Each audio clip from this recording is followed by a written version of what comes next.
experiencia que yo tengo en mi militancia política partidaria,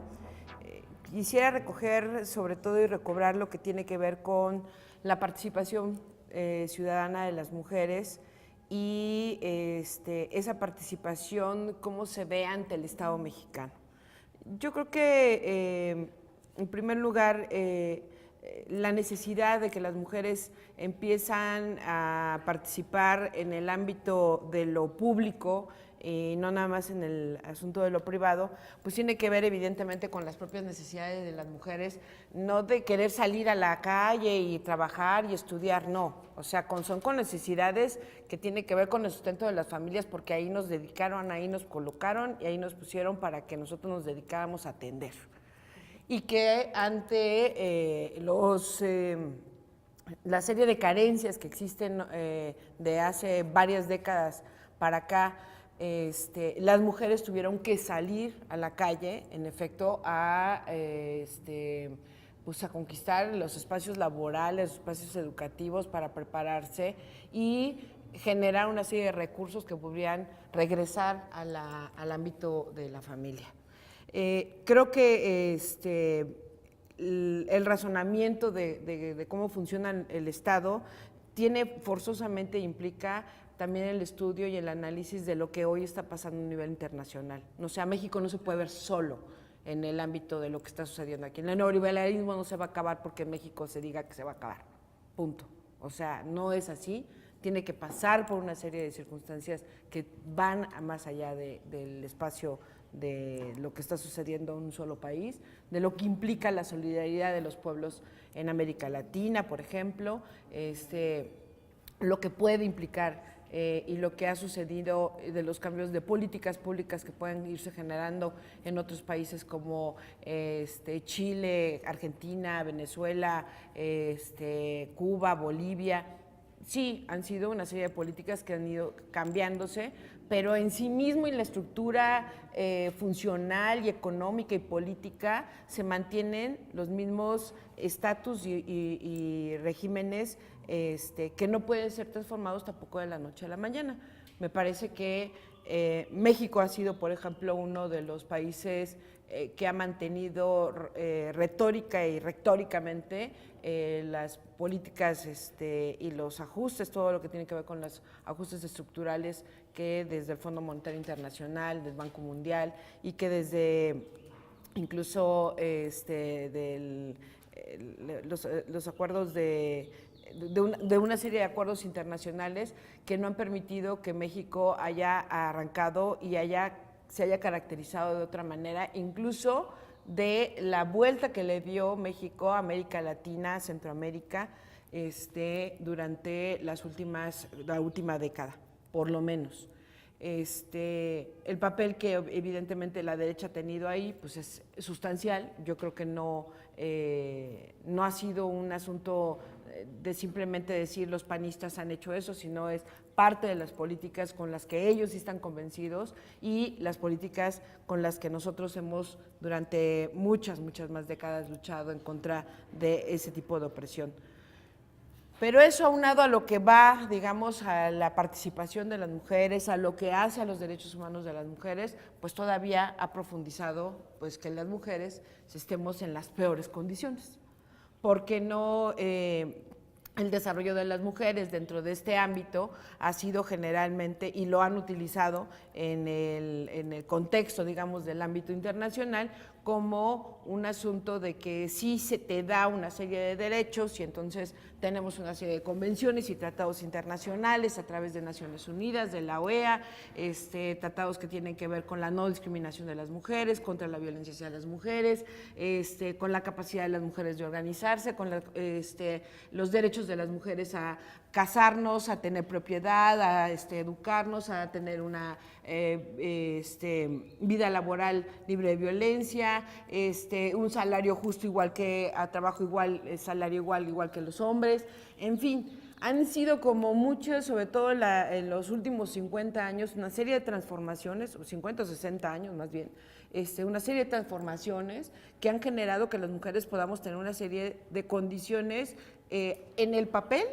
de derechos, Pero cuando vamos al aterrizaje de ese tipo de derechos, en dónde están, cómo se están colocando, si los gobiernos están cumpliendo, si no están cumpliendo, pues resulta pues, que tenemos una serie de obstáculos, porque cada uno de esos derechos que se han colocado en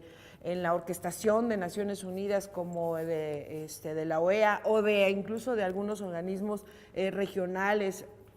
de carácter multilateral, lo que ha sucedido es que hemos sido nosotras las propias mujeres quienes hemos ido a pelear por esos derechos, nadie nos los ha dado, ¿no? Hemos ido nosotras en esos espacios a luchar porque esos derechos se reivindiquen y que además los estados-nación se apropien. Así fuimos a Beijing en 1995 a hacer toda una orquestación de cómo deben hacerse los cambios y transformaciones, y se hace el plan de, ¿cómo se llamaba? El plan de Beijing, donde se genera la cuarta conferencia mundial de las mujeres, donde se establecieron una serie de parámetros que hoy en todos los países pues, se pueden ir como desarrollando y se pueden ir incluso visibilizando. Entonces tenemos institutos de las mujeres, Instituto Nacional de las Mujeres, institutos locales, institutos estatales, tenemos las comisiones que son de equidad y género o de igualdad entre hombres y mujeres, que en algunos estados de la República los han ido transformando, políticas públicas desarrolladas exclusivamente para lo que tiene que ver con los derechos humanos de las mujeres. En fin, una serie de políticas públicas de transformación a nivel del poder, de los poderes ejecutivos, tanto federal, locales, estatales o municipales. Y todas estas políticas que al final de cuentas vamos viendo que en efecto van hecho que las mujeres podamos ir avanzando e introduciéndonos a lo que es la vida pública y productiva del país y de todos los países. Lo que también es cierto es que ese contexto nos sirvió en algún momento como para ir colocando estos derechos también nosotras desde nuestra participación, nuestra demanda justa y necesaria en nuestro país, pero también lo que surgió es una serie de conflictos, digamos, de la sociedad en el establecimiento de los tipos de violencia pues, que se empezaron a generar, que ya existían y que generalmente se veían por ahí de los años 70, 60, 70, 80 todavía, como un asunto de que la violencia se vive en la casa, ahí se queda, no sale de ahí, era callada, no se decía. Después de esos años, ya a mediados de los 90, por ejemplo, empezó a surgir precisamente una serie de características, precisamente desde lo que implicaba la condición de las mujeres dentro del ámbito laboral, en el ámbito de la familia y la condición de las mujeres dentro del ámbito de carácter hacia el Estado, de verla como la parte todavía de sumisión, de poder salir a decir, en mi casa me pegan. En mi casa sí hay golpes. En mi casa mi abuela murió porque mi abuelo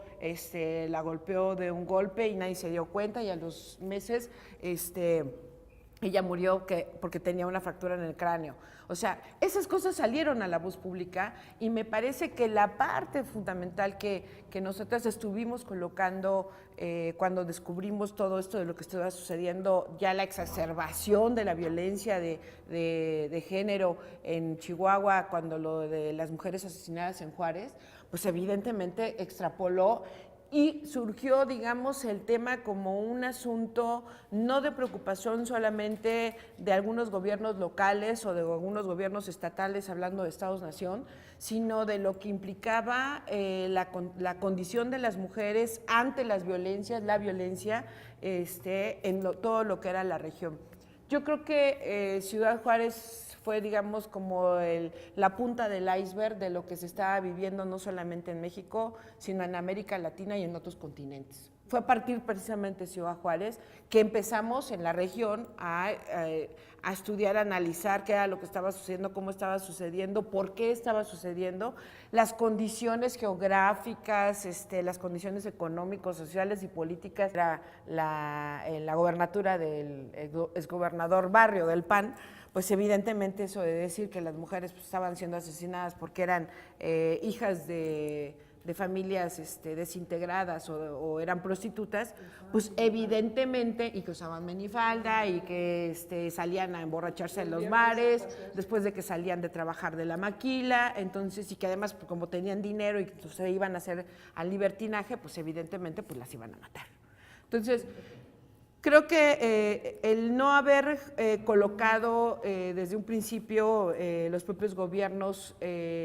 los diagnósticos necesarios y suficientes para que se revisara específicamente qué era lo que estaba sucediendo, pues desembocó en esto que ahora también estamos viviendo y que no había freno. Nosotros decíamos, las condiciones de Juárez, en 95, 97, 98, todavía decíamos, son condiciones en que se pueden ir transformando siempre y cuando el Estado cumpla, el Estado mexicano cumpla con lo que es la Convención de Belén do Pará, que es la Convención para la no violencia hacia las mujeres de la OEA, la Convención contra todas las formas de discriminación contra las mujeres, que es la llamada CEDAW, que tiene que ver con, que está relacionada con Naciones Unidas, en fin, lo que tiene que ver con los acuerdos de Beijing, o sea, todas las partes, digamos, estructurales, que era el atacar la pobreza, la discriminación, la violencia, que las mujeres pudieran entrar a la escuela con toda una serie de herramientas para apoyarla, el trabajo asalariado de las mujeres, que no fuera un asunto de supraexplotación como lo que es ahora, porque ahora pues sí, las mujeres van a trabajar, están en el campo del ámbito laboral, pero lo que es cierto es que cuando se gana el 30 hasta 40, 50% menos de lo que los hombres ganan, pues yo quisiera saber si aguantarían las 8 horas también los hombres con ese mismo salario, llevando ese mismo salario a las familias. O sea, ese tipo de condiciones ha generado que las mujeres, en efecto, cada vez se vean más discriminadas, más desprotegidas, en una serie de condiciones de vulnerabilidad que no han ayudado ni han aportado a la gran transformación de las sociedades en nuestro país. Y yo creo que esa es la parte también fundamental. O sea, la participación de las mujeres en México ha sido fundamental desde hace décadas, y en luchas, ya no dice uno en las luchas de los últimos décadas, sino sobre todo en la historia de nuestro país, ¿no? O sea, las mujeres siempre han estado, siempre han colaborado, siempre se han colocado y han estado, digamos, las esferas donde incluso todavía se pueden generar algún tipo de decisiones. Pero ya en las determinaciones fundamentales de cómo se estructura nuestro Estado, no hemos podido irnos compenetrando, por lo menos en lo que ha sido la historia del país. En las últimas décadas ha sido generalmente a través de temas como las cuotas de género, hoy queriendo sacar el asunto de que vayamos a la paridad, el asunto de generar políticas públicas a través de las legislaciones sobre nuestros derechos humanos. Hemos sido percusoras e incluso en el tema también que tiene que ver con esta política neoliberal, han obligado a las mujeres a abandonar la responsabilidad que se tiene de los hijos y las hijas en el ámbito de que, bueno, como tienes derechos y hay que compartirlos, pues hay que hacerlo. Sí, pero el problema es que simplemente el Estado, y a través de estas reflexiones que no sé dónde han surgido, los gobiernos no han tenido la precaución de ir generando que se vaya cambiando las políticas para que los hombres se puedan hacer al mismo tiempo responsables de lo que es todos los deberes dentro del hogar, incluidos y sobre todo el asunto de la responsabilidad de los hijos y las hijas. Y entonces, ante que las mujeres se van al campo laboral, pues tienes a un montón de chamacos en la calle. Y entonces, ¿quién los va a atender? ¿En dónde se van a generar una serie de condiciones para la protección de niños y niñas? Valentina y yo estamos trabajando el mismo tema. Ella atiende a víctimas dentro del Movimiento por la Paz. Yo lo estaba haciendo desde la Red por una Cultura de la Paz aquí en el Distrito Federal. O sea, ¿y cómo van llegando las madres y los padres con los niños y las niñas a la Ciudad de México sin tener nada? O sea, y pues como quiera ellos van saliendo uno se va a trabajar, el otro se va a buscar la escuela, lo que sea, pero los chamacos siempre están como en esa parte abandonada y que es una parte que me parece que habría que colocar y reflexionar que aunque no es un asunto que nos compete solamente a las mujeres, lo que sí es cierto es que nosotros las mujeres, me parece, y es una reflexión que tendríamos que hacer incluso desde el movimiento feminista, no tendríamos que dejarlo abandonado nada más así, mientras pues también las estructuras del Estado no se van preparando para eso, porque lo que sí no podemos dejar es que ese futuro presente de nuestro país simplemente se vaya quedando en que la mayoría de las víctimas, sí o no, Valentina, son jóvenes, hombres o mujeres que están entre los 17 y 26, 28 años. Esa es una mayoría de las víctimas que existen. Y puede decir Calderón si son que estuvieron en el crimen organizado, que si fueron delincuentes, que si estaban asaltando, lo que sea, que si se enfrentaron a la policía o al ejército. Lo que es cierto es que son personas, que son hombres y mujeres, que son chavos que estuvieron abandonados en su infancia, que la mayoría, por lo menos de la gente que nosotros estamos en la red de Cultura de Paz, hay una organización que se llama Cauce Ciudadano, el 62% de los jóvenes que han pasado por ahí, porque ellos se dedican a rescatar a los chavos de las bandas y las pandillas, el 62% de los chavos que ellos han atendido han sido abusados sexualmente desde niños y niñas, y que es un asunto pues, que se ve en la familia y que se ve adentro de las cuatro paredes, donde nadie se está haciendo cargo de esa parte, ¿no? Y donde entonces tenemos a la condición de las mujeres en la vulnerabilidad total, la condición de niños y niñas y la condición de los adultos mayores, y para acabarle de amolar, todo eso la cargan las mujeres en medio de toda esta guerra, donde tenemos un problema muy grande de conflicto armado en nuestro país y donde no se dan las condiciones, porque tampoco los partidos políticos quieren hacerlo, para que esas cosas se vayan transformando. Me parece que la responsabilidad de también qué pasa hoy por los partidos políticos en este asunto de la participación ciudadana y la participación política, pues tiene que ver con que también haya mujeres en los congresos. O sea, no hay miradas de mujeres dentro de los congresos si no se está presente como tal ahí. No hay miradas de los jóvenes si no se está presente como tal ahí. No hay mirada desde los adultos mayores si no se está presente como tal ahí. Entonces, creo que tiene que ver mucho con que la cerrazón de los partidos políticos a generar y nada más dar condiciones para que los mismos de siempre sigan siendo candidatos para gobernaturas, para presidencias municipales, para diputados locales, diputados federales o senadurías. Nadie está vigilando, por ejemplo, qué tipo de magistrados o ministros están llegando a la Suprema Corte de Justicia. La sociedad civil, esa parte no la tenemos, entonces estamos entre los poderes legislativos, ejecutivos y judiciales. Nadie revisa quién está llegando. Los partidos están mandatando a través de grupos empresariales y políticos, generados a través incluso desde la corrupción, comprando a todo mundo, quiénes ponen y a quiénes quitan. Y yo creo que esa es una parte que sí es sustancial, porque si algo nos ha tocado a las mujeres, además de hacer la transformación de nuestras vidas y de colocar dentro del Estado y que se vayan generando este tipo de condiciones a través de la legislación y de políticas públicas y de los presupuestos, lo que sea, lo que también es que hemos sido muy observadoras hace muchas décadas y que dejamos de serlo. Y que pues sí, hemos avanzado mucho, pero también este tipo de cambios y como se han establecido en el Estado mexicano y en el supraestado internacional, creo que también tiene que ver con mucho en que hemos abandonado a veces ese tipo de espacios y que no hemos generado este tipo de condiciones para que también otras mujeres puedan seguir en esta dinámica, sobre todo de manera profesional y de manera con los conocimientos claros para poder,